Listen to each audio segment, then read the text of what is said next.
Now that you know about the particle model, let's compare solids, liquids, and gases side by side. Same particles, totally different behaviors. By the end, you'll see why ice is hard, water flows, and steam disappears. Let's start with solids. In a solid, particles are packed tightly together in a fixed pattern, like soldiers in formation. They vibrate in place but can't move around. Strong attraction forces lock them in position. This gives solids their properties. Solids have a definite shape that doesn't change unless you apply force. A rock stays rock-shaped. Solids also have definite volume.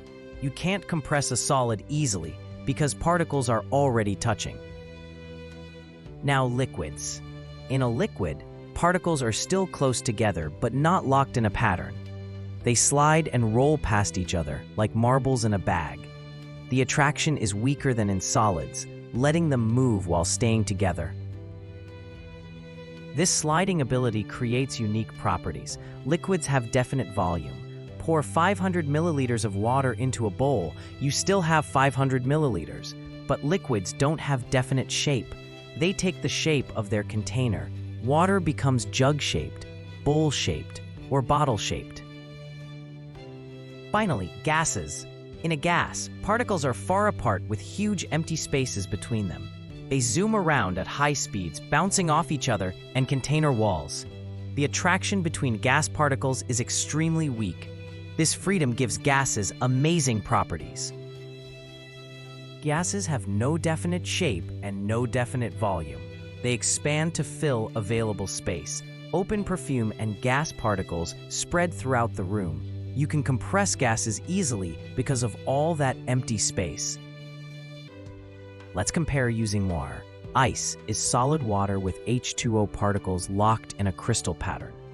Water is liquid with particles sliding past each other. Steam is gas with particles zooming independently, filling all space. Here's the key. Particle movement determines the state. More energy equals more freedom. Solids have least kinetic energy, so particles just vibrate. Liquids have more energy, so particles slide.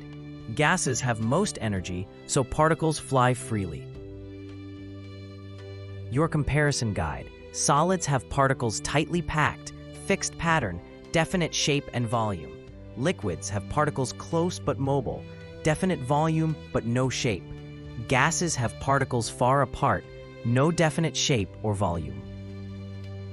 In our next video, we explore how matter changes between states. We'll discover melting, freezing, and evaporation. Can you predict what particles need to turn ice into water?